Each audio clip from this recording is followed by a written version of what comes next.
Man, whatever, Shad. It's your boy KJackzSupreme, man. Y'all tune in right now. You feel me? You want some motivation? You want some, you know what I'm saying, pick me up? Y'all go ahead and watch this, man. This is just my story, you know what I'm saying, one of many. Man, steps for losers, man. I don't get involved in that stuff, but. And Rashad Milligan rolling out. That's a good question. Brandon, we can't ask Rashad questions. Hey, Rashad. Yeah, I'm here with KJ, man. KJ, how you feeling, bro? Man, I'm doing real good, man, real good. Oh, that's good, that's good. All right, so what are some of the projects that you kind of, I believe you were at the premiere for Robbie World a couple weeks ago. Yeah, correct. Just what are some of the projects, things you're working on right now? Sure. Speaking of that, you know what I'm saying, I'm in an upcoming movie with Robbie World as well. You feel me? Shout out, that's my big brother. You know what I'm saying? Outside of that, just dropped the clothing brand, so I got some new stuff coming out for my clothing brand. I'm shooting content every day. I think one of my Snap shows just hit 400,000 recently. You know what I'm saying? So we got 400,000 subscribers on that. Really just driving through that. I don't think I have too many other I do got a couple slight projects. I can't really talk about them yet because, little legal things. But, y'all really be on the lookout. It's a lot of real big things coming. But what advice would you have for people who really want to get into kind of like what you do in the world of content creation and Honestly, just start because you never know where it could take you. You never know how fast you could find success. And you never know, what other things can lead to. You could start here but end up so much further. Like everybody always asks, as a social media influencer, what is your end goal? I don't think there is an end goal in social media, but starting in social media can lead you into many different paths. Like I do modeling, I do acting, I do a lot of stuff, but I get to display all my talents through social media. So it's you just got to start. Find what you like to do and really do your research on that, and just start. Also, don't do stuff that you don't like to do, because if you blow up off of what you don't like to do, you're gonna be in a big loophole. It's gonna be terrible for you. You know what I'm saying? you feel it's kind of similar to Skilla Baby in music. Yeah. Where Skilla was making one type of music, and then he made a song catering to women, and that became his thing, and everybody started tagging him for the girl songs. He's like, I don't know, making these songs. Yeah, that's how it is. But that's just like any job or career. You don't like doing what you do for the most part, depending on what it is. But with Skilla, I understand it. I mean, I keep making girl songs if I was him as well. He getting paid a lot of money to do that, and it's you look back on what he was doing before. Skilla from, he's from the same city that I'm from. It's not a lot to do out there. So if you got to make girl songs to get paid, to get out of certain situations and have a good lifestyle and, do all that, he's going to do it. That's why he only complained about it after he done made so many millions off of it. You feel me? And what's your story, man? Coming from, like you said, up Detroit, yeah, and stuff like that. At what point did you first want to be in front of the camera? And first, did you know what you wanted to do? How'd you end up doing it? So I started off when I was in high school. So my friend Josh Laurent, he a YouTuber now. He used to do different content back then, but now he does car content for the people that know, they know. I was always to do crazy stuff in his videos and stuff like that. I didn't have no channels, no nothing at the time, but I was he had that song, Josh Laurent. Yeah. Oh yeah. Yeah, that's my Videos randomly. Oh really? Detroit, Yeah. I was up there for NABJ, and I seen him. I said, "Hey, bro, you." That's funny. And he said, "Hey, man, you from Atlanta? Do the nay-nay." And then I did the nay-nay, and they put that in. That's funny, yeah. Dog, Josh is my close homie and stuff like that. But I was always in a lot of his videos just doing crazy stuff, and I would see the reactions that, that I get from that. Because I was always to do that without any cameras. I was just that type of person in high school. But once I started seeing, the reactions from the world, because he was at that time getting a whole lot of traction off of the stuff that he was doing. Everybody was telling me you should make a channel, you should do this, that, and the other. You could be real big with it with the personality that you have and the talents that you can do. So I took that accountability. So I started a YouTube, YouTube channel in high school, and it was doing good. I was getting numbers and stuff like that. It was cool. And then COVID happened once I graduated, and it put a whole stop on the world, and I didn't know how to do that. But so I was in college. I went to Toledo University. While I was in college, I had a 2-bedroom high-rise apartment with my brother in downtown Ohio, and I was in there. I had to get a job because, that apartment's not on campus. That wasn't cheap. So I had to get a job and everything. And I was just like, I don't want to keep working all this other stuff, and I wasn't happy with being in school because everything was on lockdown. I just like I got to figure something out. And TikTok was just getting big at that time. So but this was at the time where everybody was like, I'm not about to get on TikTok. TikTok lame. TikTok for like little kids and stuff like that. So I took a chance on it, and I got a little bit of traction on it, but it wasn't nothing crazy because I was still on and off. And then I had came across something on Hulu, and it was about creators. And it was just funny is because it's my manager now. That's how I met Keith Dorsey. I seen Keith Dorsey. It was his, collab crib. They had their own Hulu show. And I seen his ad, and I DM'd him. And I said, like, what do it take to be a part of collab crib?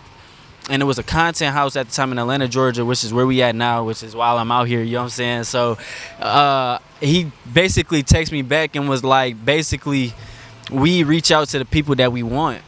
And I said, okay.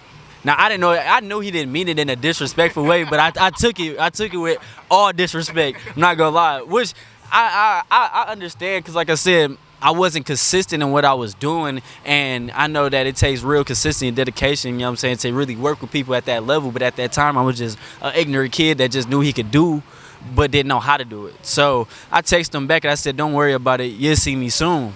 And then that's when he had text back was like, well, what is all the things that you do? Sent him a whole big long passage of this whole resume of things that I'd done.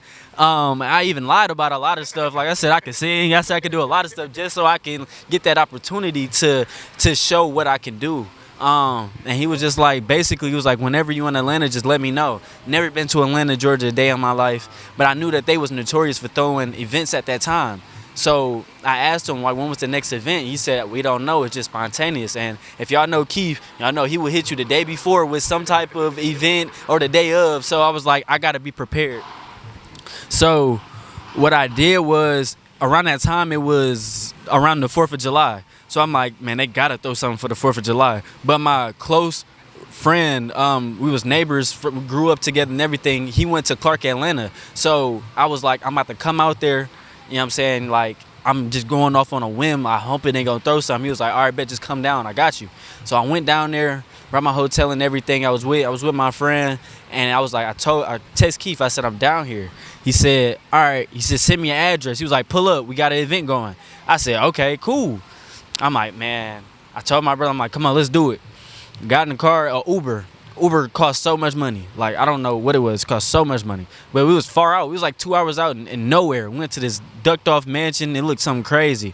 Soon as we landed in, they changed my life on everything. So, like I said, you never know what could happen. Because like I said, he was a stranger then. I met so many people then. I got tapped into everything right then and there because of just me showing off my personality and what I can do. Keith ended up becoming my manager. Keith ended up doing a lot of stuff. And at that time, like he showed me, he took me under his arm, showed me like the life of influencer for that whole week and a half that I was out there. And I was just like, this is amazing. I went back home. I dropped out of college. And I was like, I can't do this no more. Like, I dropped out of college. I wanted to put all my like time and energy to social media.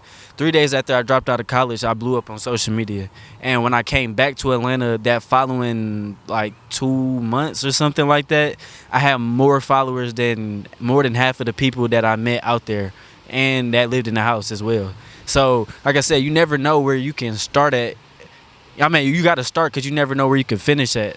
You know what I'm saying? It's always just having that motivation. Like, if he would have never took me on that ride along, you know what I'm saying, take me under his wing, showing me all the stuff what these influencers could do, especially everybody was my age. We was all kids. I'm like, oh, yeah, I need that because I can't be working at Foot Locker in school and doing all this stuff that I don't want to be. It's like, I'm too young for that. I got too many talents for that. I got too many opportunities that I know that I could really take advantage of. So, like I said, just start, man. That's how I got here. Well, now I live in Atlanta. It's been 2 years now. You know what I'm saying? I got, like I said, my own Snapchat TV shows. I am thriving on Instagram, on all platforms, on everything. But yeah, so that's pretty much it. So yeah, I just wanted to ask you, man, like, shoot, I don't know. It's just like a obviously inspiring story and stuff like that. What was the number? Like you said, you blew up 3 days later. What were the exact numbers of the blow up? So, from the 3 days later, the video that I had posted on TikTok the first day, the first night, it hit like 1.7 million views or something like that, something crazy, and that was like in a day. And then the next, that week or something like that, it hit like 10 million views. And then I think it probably capped out before they took the video down, that it hit like 18 or 19 million views or something like that. But in that span of it going like viral, I had posted several other videos because I personally didn't like the video that I blew up off of, so I wanted to display my other. It was like this new filter or something at the time, and then it had caught me doing something that was just like crazy that I didn't even know it did, and then it ended up blowing up overnight. But in that span of like it rising, I was posting skits because I do comedy skits. I was posting like comedy skits. I started doing reaction videos. My reaction videos ended up taking off. That within the same 2 days of the first video going up, I posted a reaction video for the first time ever.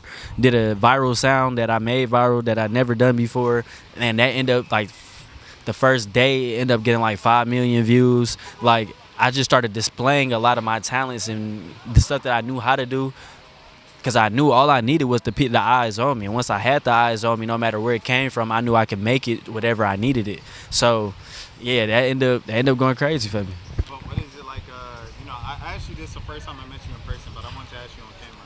Yeah. What was it like working with Keone Leslie and becoming a that entire stuff? Nah, Yo-Yo cool. You know what I'm saying? I call her Yo-Yo. Y'all call her Keo. You feel me? And you know, it was funny on how a lot of that even came upon, because I had no idea of her background. I didn't know who she was, but my friends, which is 50 Fitch and Teddy Too Stupid, they was like, nah, like we got to get on that, because I seen what they was doing on that platform for Facebook. So they was like, you know, so we got the girl Yo-Yo, and then as we got to work with each other, because it was all natural and it was free flowing, that's when I got to learn more about her. But you know what I'm saying, I didn't know her from nothing of her past. You know what I'm saying, I messed with her because like who the person she is now. Not even saying what the person she was in the past was bad. I just didn't know nothing about her. But that's how that ended up coming upon. Like, it was great. It's great working with all of them. Like, Teddy is one of my favorite people to film with. Like, he's such a genuine person, but let alone funny. And he's, you know what I'm saying, it's just natural. Like, we bounce off of each other. It's funny, you know what I'm saying. Yeah, I said 50 is another good one. My group members, JG, Philly. You know what I'm saying? These is all like great people. You know what I'm saying? Fetty. You know what I'm saying? A lot of these people. I said it's great to work with them all. Robbie World, you feel me? Robbie, like I said, was one of the first people that I met when I came down here. One of the only people that I knew of when I came down here. You know what I'm saying? Like I said, it was all open arms. Well, KJ, I appreciate it. Like you say, you kind of plugged a couple of things. Where can people find you on social media? You can find me at KJackzSupreme, KJackzSupreme. I done went through like 4 TikTok accounts now, so my current one is Don't Ban KJackz. You can find me on Snapchat at KJackzSupreme. You can find my Snapchat shows at ATM, and then, well, ATM, Automotion, and then you can find the other one at OMG TV. Okay, I appreciate that so much, KJ. Yeah. Man, snaps for losers, man. I don't get involved in that stuff, but. And Rashad Milligan rolling out. That's a good question. We can't ask Rashad questions. Hey, Rashad.